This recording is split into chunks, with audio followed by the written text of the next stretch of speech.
Hello, and welcome to episode 26 of That 60s Recording Podcast, the podcast that has conversations inspired by the golden era of recording.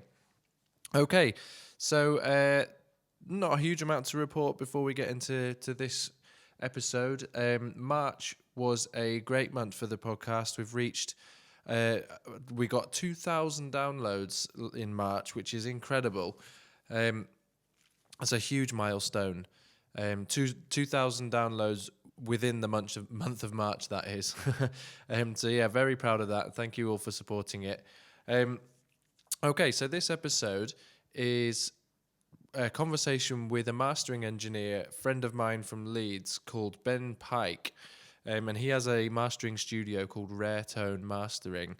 And he is very interested and influenced by a 60s sort of mentality towards recording in a very similar way to me, actually. We've worked together. Ben's also a producer, and we've worked together on stuff he was producing for other artists where I've played drums for him. Really enjoyed the way that he works, and he has taken that sort of way into the way he masters. And he's got some absolutely ridiculous equipment. I mean, it would... it's just insane. I mean, literally jaw-droppingly good equipment, which you'll hear about. He sort of prides himself on being... It's hard to say that anything's all analog, isn't it? Because ultimately it goes into a computer at the end. But it's the chain he's got is predominantly an analog chain, which is why I thought it'd be interesting to hear from him.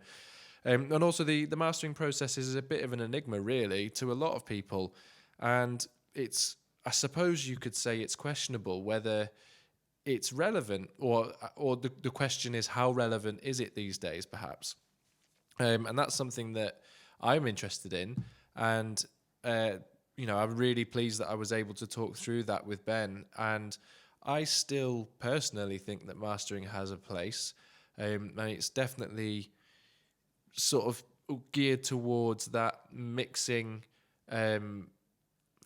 It's difficult to put your finger on the precise words for it, really, but you're mixing below a level and letting the mastering engineer have the final say of, just checking over everything, making sure there's no frequencies that are doing anything nasty and all that kind of stuff. And I still think that that's a relevant technique, and I hope that I would assume that a lot of the people that listen to this agree. So anyway, with that in mind, I think you'll really enjoy this conversation with Ben. So we'll just dive straight into it. Enjoy. Here we go.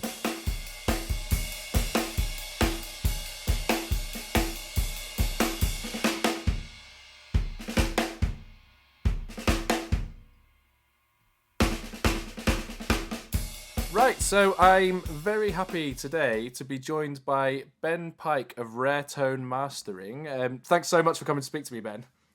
Oh, no problems. Happy to be here. So we know each other through just the music scene in Leeds in general, I think. You've been around as a songwriter and sort of how would you describe it, Americana artist for a while. Yeah, I guess so. Yeah, singer-songwriter. Singer-songwriter, musician, and a bit of session musician type thing in Leeds. Yeah. And you... so we both run nights on the same street in Leeds, Coal Lane. So you have it feels like an age away now, doesn't it? But you run an Americana night, don't you?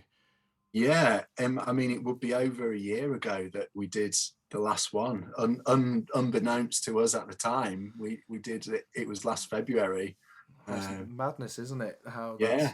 And yeah, very odd. And you've come and played on my night. So that I run a night where I get sort of session guys in Leeds to come and play some cool songs together, and you've come and played on my night. So I guess that's how we know each other. And now you're running Raretone Mastering, an Analogue mastering studio based in Leeds. And as well as that, I think you do some production and work with...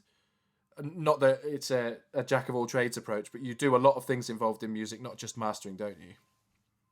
I guess primarily playing live and then mastering. That's the two main things. But because of my background in sort of studio recording and mixing and production, I do occasionally record sort of friends and do the odd EP or album for sort of pals, which is cool.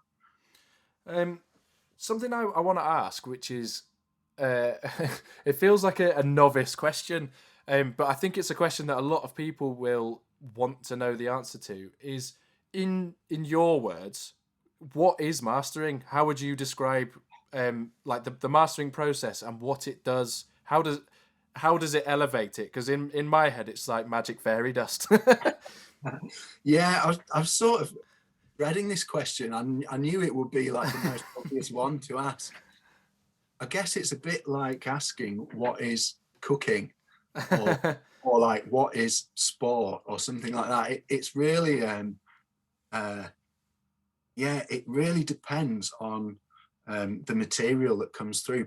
But basically, the mastering process is preparing the final mixes of a song for the sort of the outside world, if you will. So making sure that the mixes that have been done in the studio are going to sound really good when they're played on a radio, on some home speakers, in the car, nowadays on a small phone or a Bluetooth speaker. So it's trying to make sure that the music send me translates really well to the rest of the world. How do you does that infringe on the mix process at all? How does that sort of work in terms of obviously we'll get onto gear, but you've got a lot of nice EQs and nice compressors and limiters and things. And how does what you do differ from sort of the tail end of the mix process? Yeah, it's a good question, and yeah, they can sort of overlap as well. So sometimes people might send me something, and I'll listen to it, and I'll go, actually, I think if we go step backwards to the mix, and you just tweak something here, for instance, if you can just bring this bass down a little bit in your mix, I can then make that sound better when I process it at the mastering stage. So yeah, there is a little bit of overlap between the finishing of the mix and the starting of the mastering sometimes. That's interesting. So do you think that as a mastering engineer, it's sort of an opportunity to offer fresh ears on something that perhaps you've not been involved with the process with? Yeah, that's sort of the perfect way to put it, actually. Yeah, it's a set of objective is you sort of hear something fresh. You've not been in the process for days or weeks or months even, and I think when you come to a project like that with no previous involvement, stuff just really can pop out at you in a way it doesn't that if you've been inside it sort of for a really long time. Do you have a sort of getting delving deep into technical things now? Just I'm on a stream of consciousness of stuff that interests me. Do you have a process that you do every time? So if you use I don't know if people can hear that. The house I live on is a building site at the moment, so diggers go past routinely. Do you have so you pull a track in, artist sends you a track, a WAV file, and you pull it in. Do you have a sort of a set routine of things that you're listening out for at the first instance, and like a goal that you're aiming for? Well, obviously the goal is preparing it for the outside world, but I'm interested in how you get from what they've sent you to that. Yeah, to be honest, it's different with every project. Okay.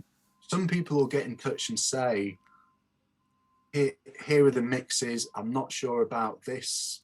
Do you think the bass needs to be down? Do you think it's too bright?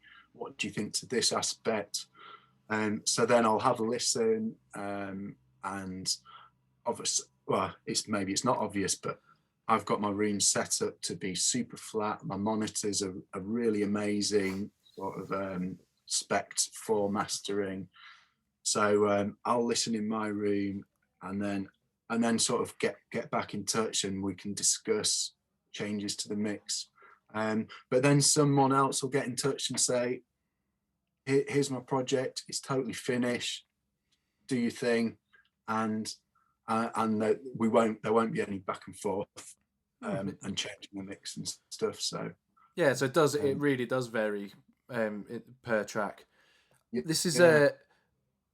I feel a bit mean asking this question, but it's from a personally. I mean, I've heard stuff that you've mastered, and I've heard stuff that has been mastered, and it's. I mean, the difference is unbelievable. Like, it really is warranted.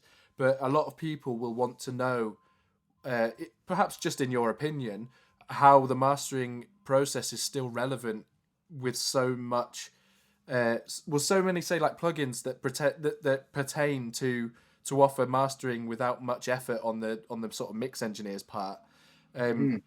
How would you describe what's your thoughts on sort of that kind of stuff, and how mastering fits into that, or analog mastering like you're doing? Yeah, I guess in regards to, there's some software which maybe we won't mention any brand name today, but there are some sort of automatic mastering bundles and stuff like that, which I think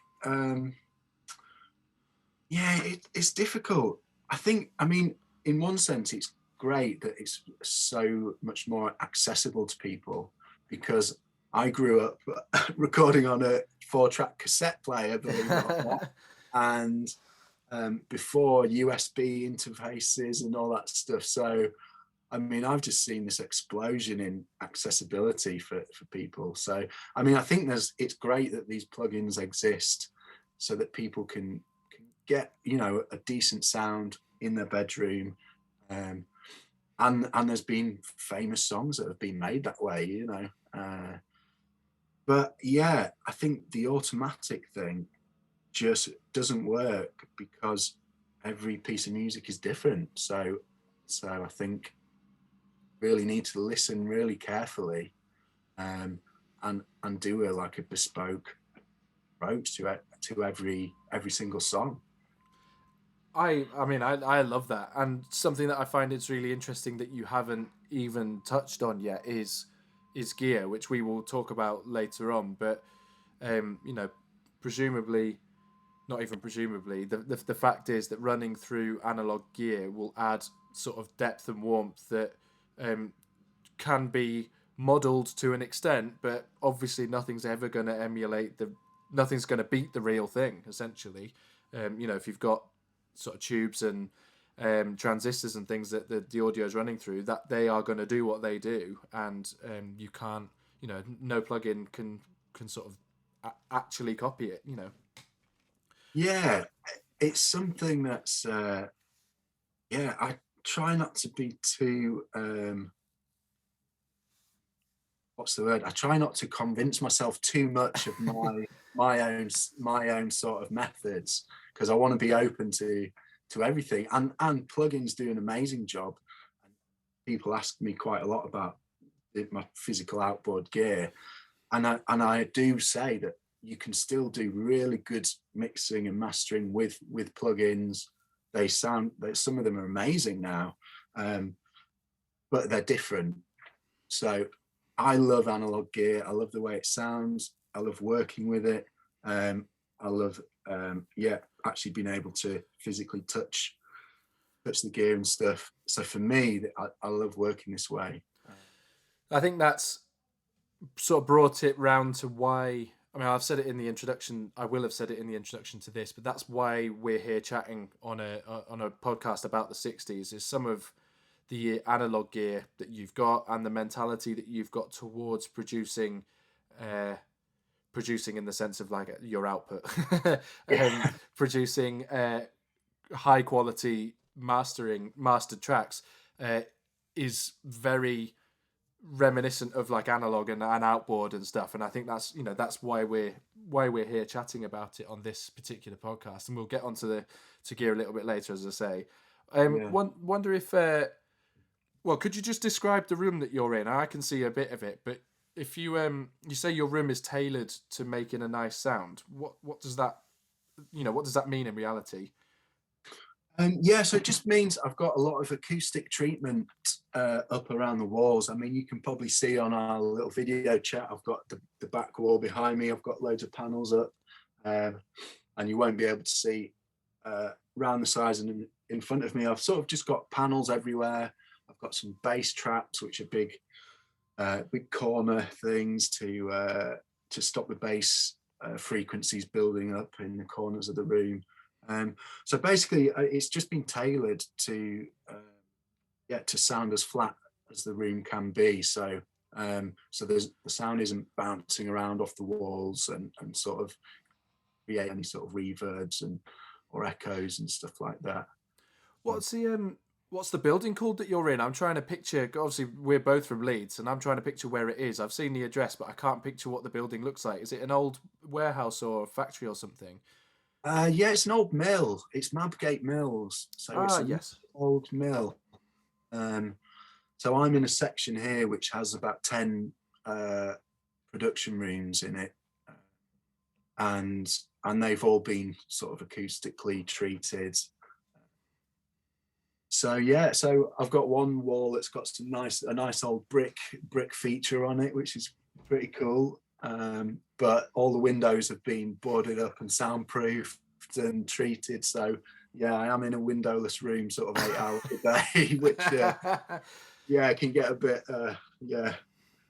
bit dark during the winter. I know the feeling. Yeah, you've got a bit of natural light in your studio there. I do, yeah, but I still have to put the long johns on in the winter occasionally. Yeah. Spend 20 minutes warming my fingers up before I do any sessions. yeah. Luckily, all the valves in all my gear keep the room pretty toasty once they get going. So that's one good reason to choose the valve.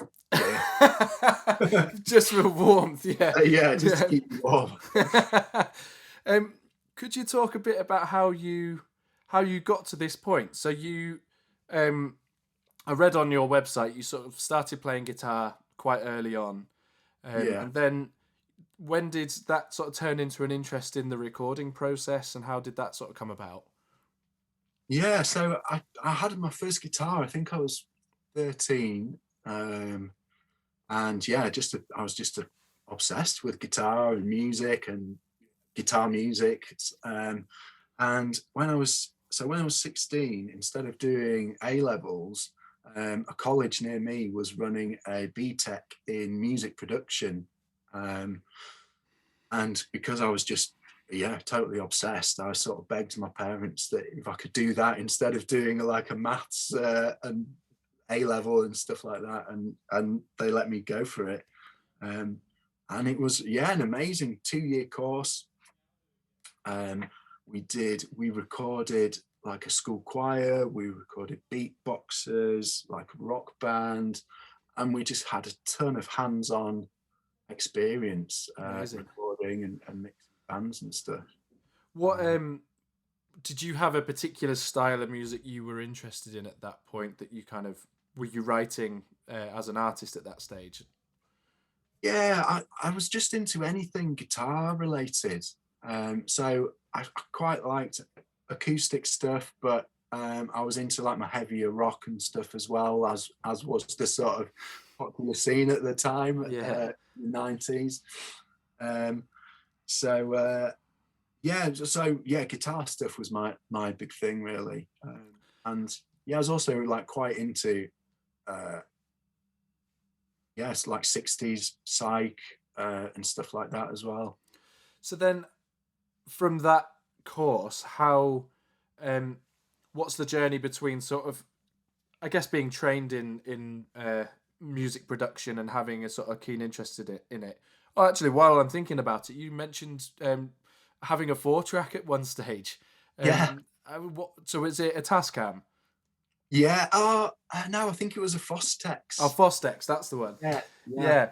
There's it seems to be a bit of a rite of passage among professional audio people that they've had some sort of tape machine at one stage or another. you've fit into it perfectly. Yeah, I mean, it's partly due to my age. This is showing my age. I bought my first recording device was a cassette recorder from the back of the newspaper, from the Amazing. classifieds at the back of the newspaper, which kids now just would have no idea what I'm talking about. So yeah, I think I bought that when I started doing this course. Oh, cool. College, so I was like desperate to be able to, come home and still be able to work on stuff.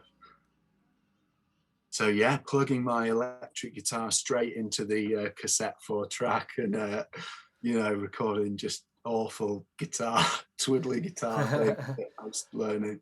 Do you think that it seems like there's a pattern to me of sort of professional audio people now who have had a experience like you've just described, and that sort of informs the path that they've taken later down the line, because there's something, there must be something amazing as a kid just doing that. I mean, I can, my equivalent, which is not the equivalent at all, is those little red tape players. Do you remember those that kids used to have, little plastic tape players?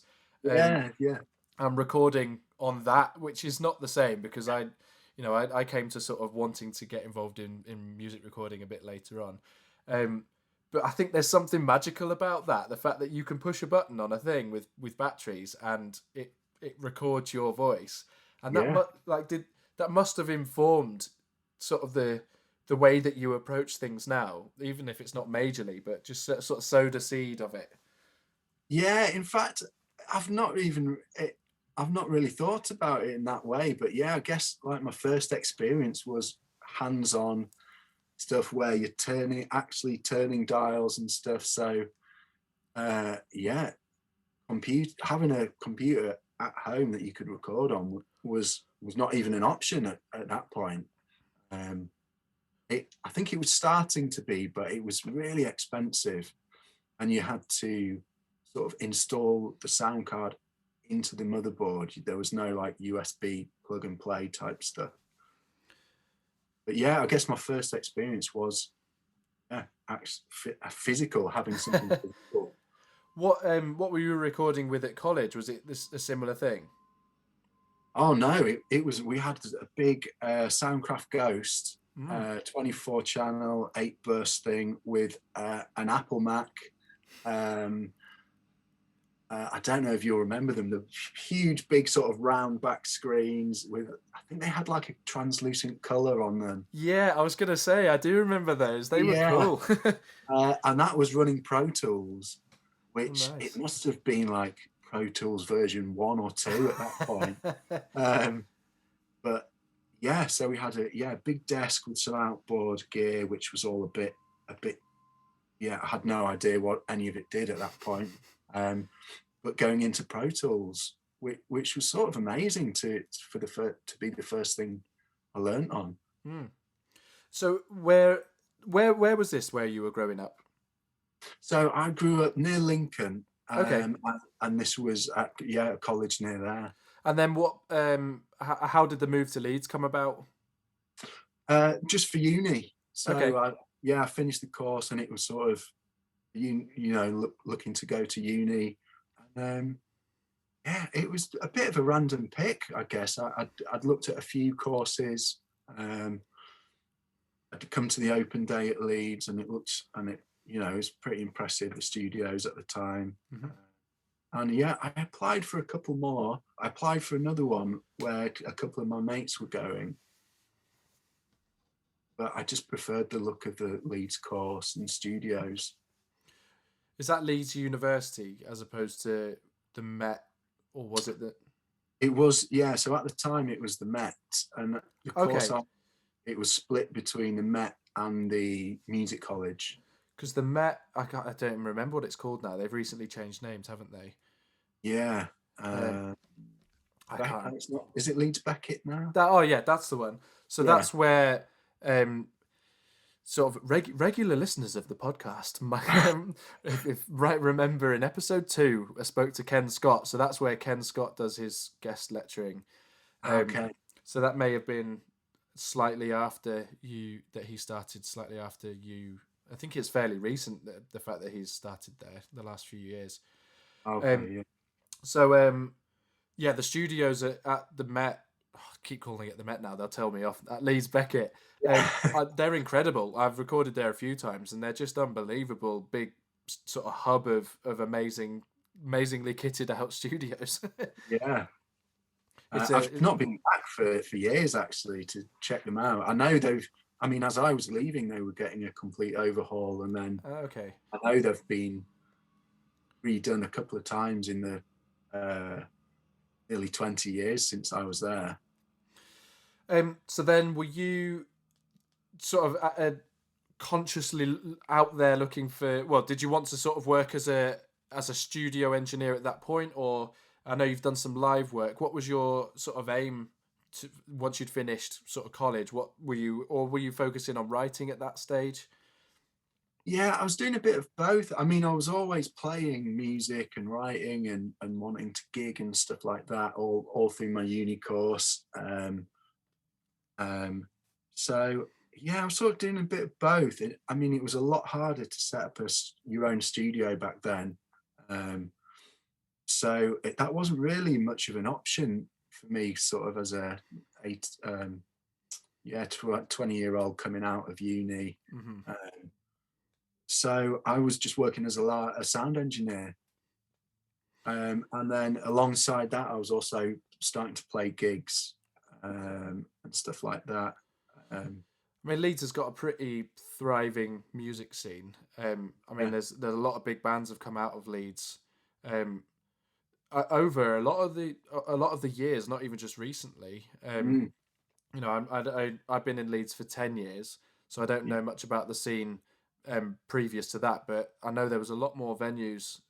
Was it? I guess there's a lot more venues than there was now. There's a lot of there was a lot of talk about a few quite well known venues that the Kaiser Chiefs guys, who were called Parva at that point, I think, used to play, and some good venues that have disappeared.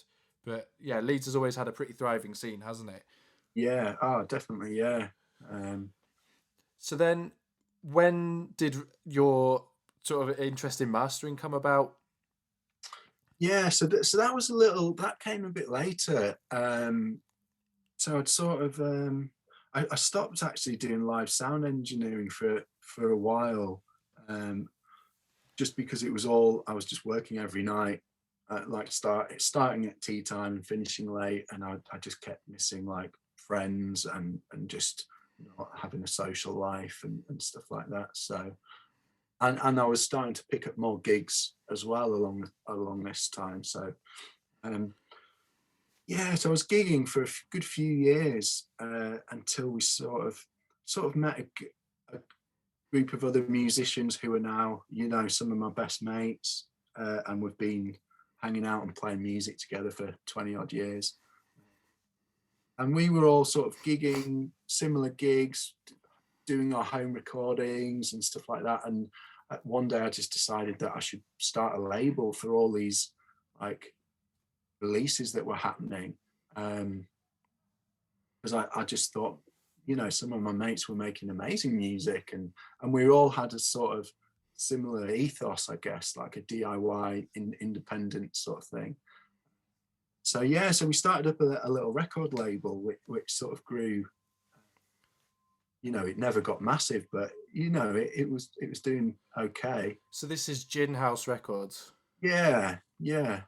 And we were sort of recording everything at home, mostly sort of a home studio setup with some old ribbon mics and trying to record in like a very live way.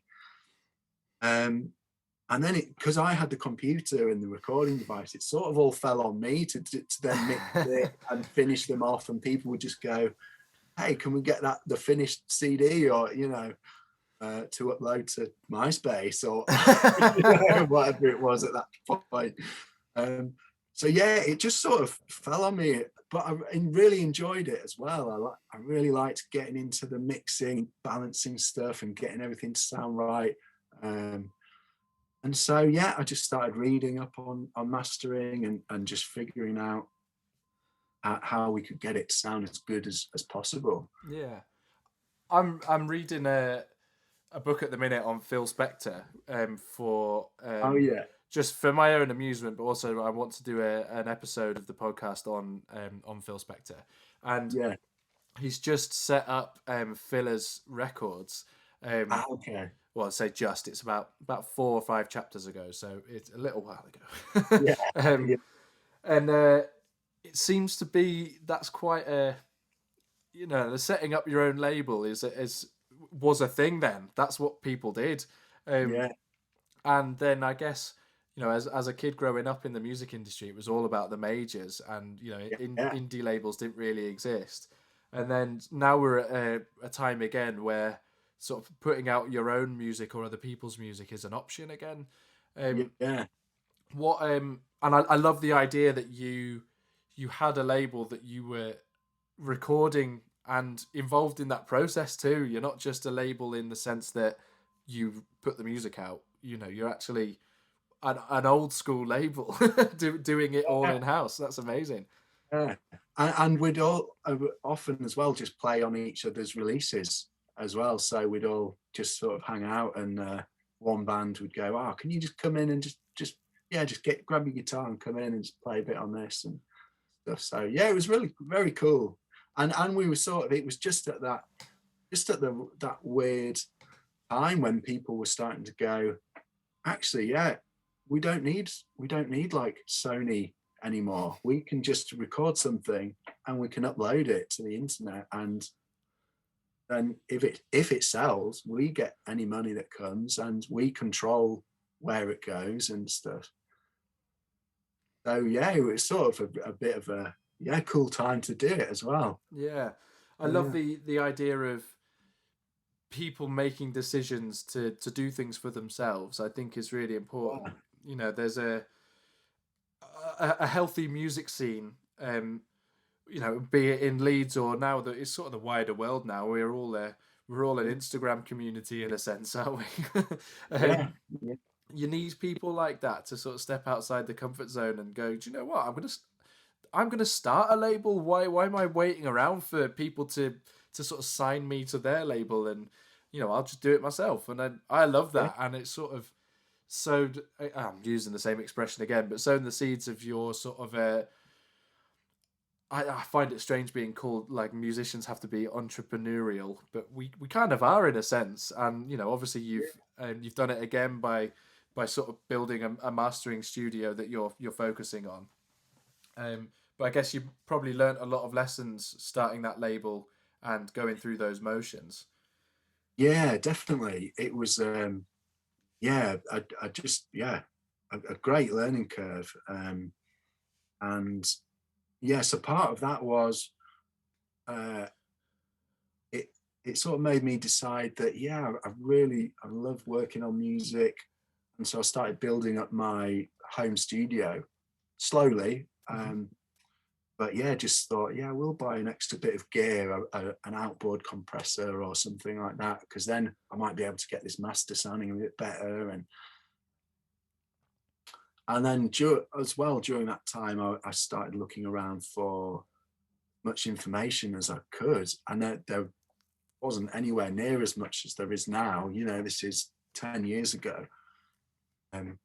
So I went to a couple of courses at sort of studios that were running, like a weekend mastering course or a single day course and stuff like that. Just because I wanted to soak up as much as I could. That's interesting as well, because you're actually visiting these places physically and going there. Yeah. And there's something to be said for that. I mean, a lot of I'm guilty of this as the next person. You just sit and watch YouTube and get yourself in muddles, just searching down all of the top 10 tips and tricks on various like snazzy YouTube channels. Yeah. And I like the idea of going and visiting a physical studio, and again just sort of soaking that environment up, and you can't beat that, can you?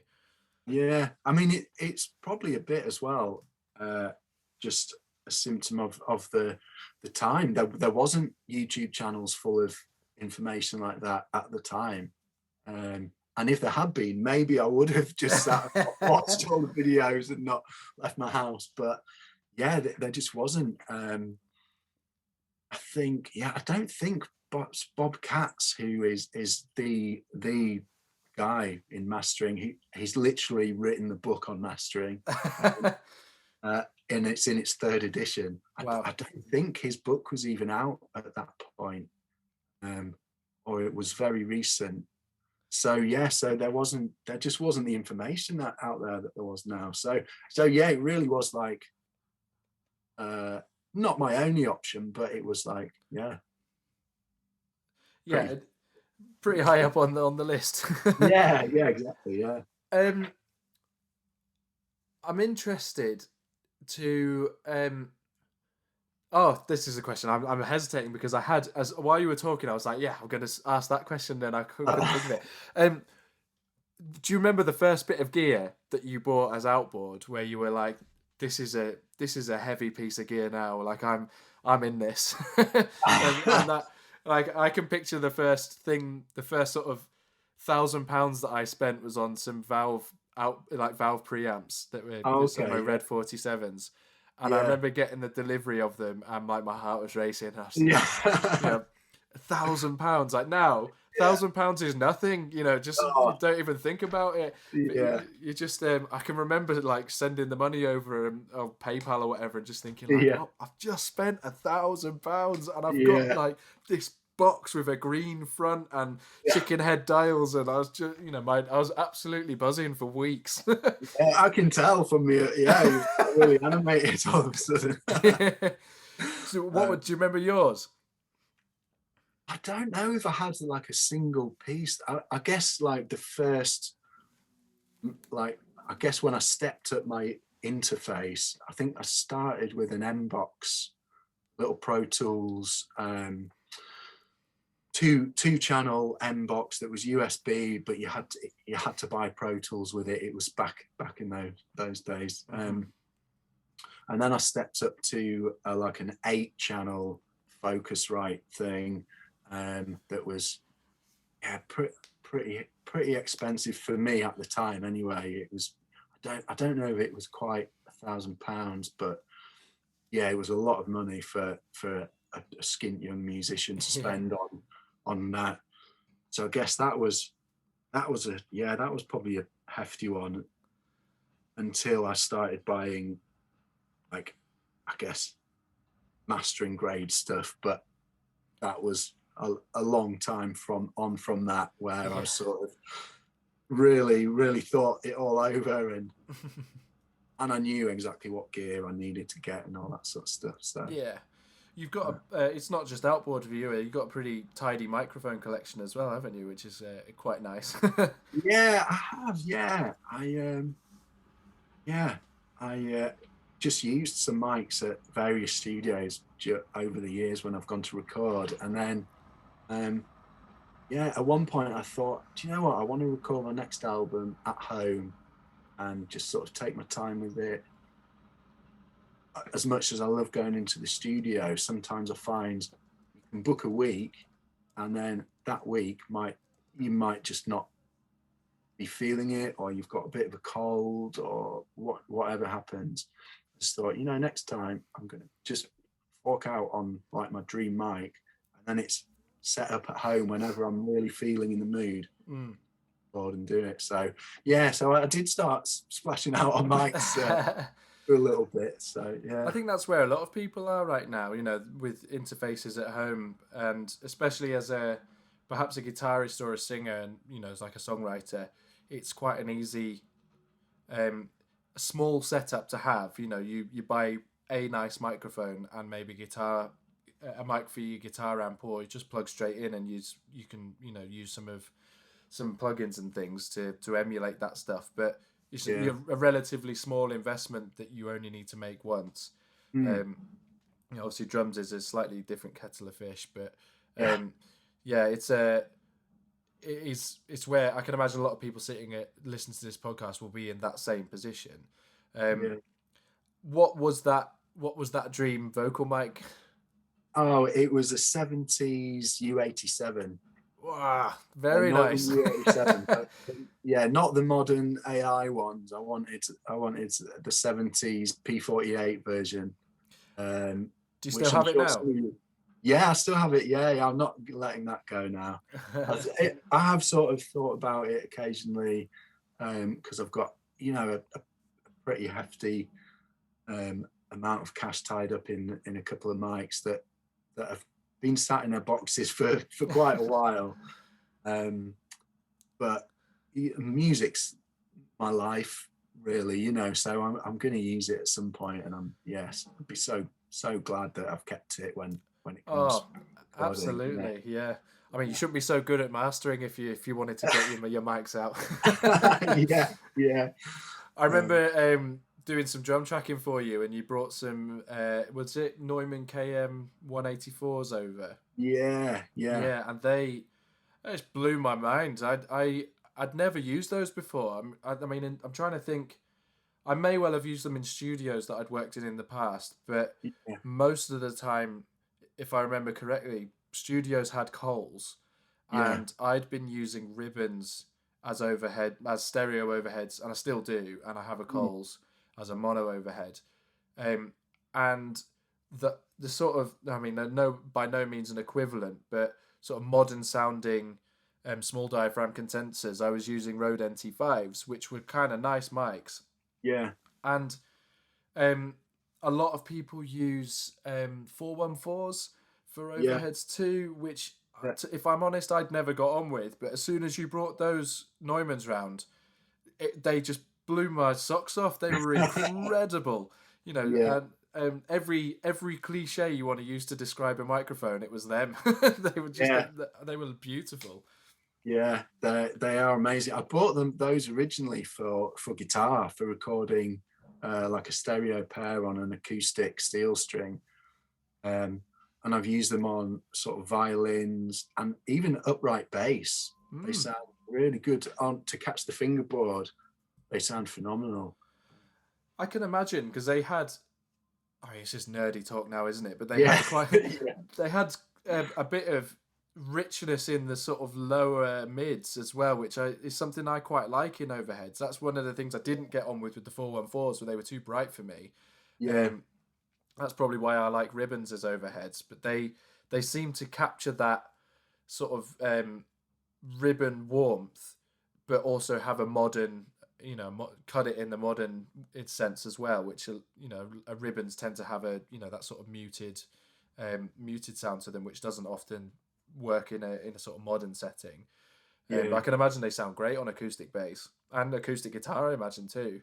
Yeah, really good. Just sort of the detail, they just get all the detail in sort of the high mids and the mids, and for the size, they pick up a crazy amount of bass for a small diaphragm sensor. They're great.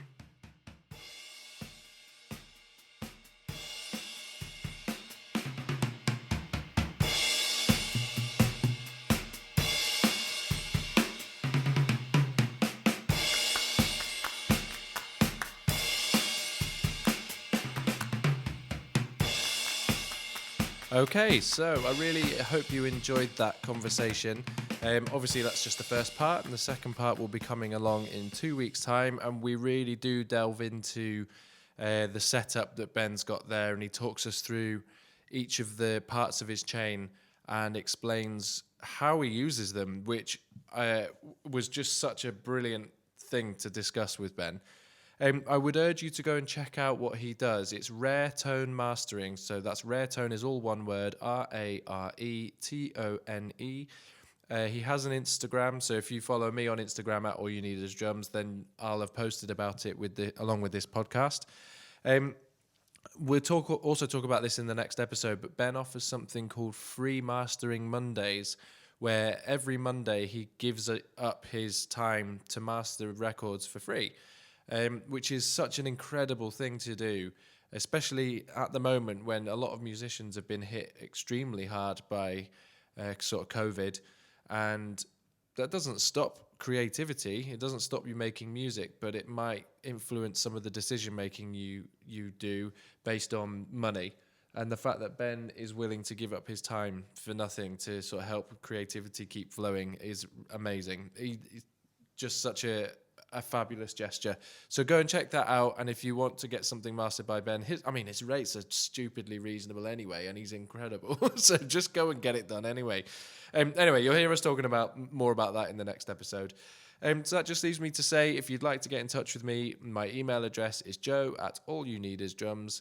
You can visit my website, allyouneedisdrums.com, for more information about the isolated drums, the Beatles isolated drums I send out, which incidentally is what you hear before and after my waffles. So yeah, that's allyouneedisdrums.com, and I'm on Instagram @allyouneedisdrums. And I would like to give a huge thank you to Joe Kane for the intro and outro music he does for me, or he made for me, and to my good friend David Henshaw for the artwork that he supplies for me every 2 weeks. I hope you all have a fantastic couple of weeks, and I look forward to speaking to you again in 2 weeks' time. All right, goodbye.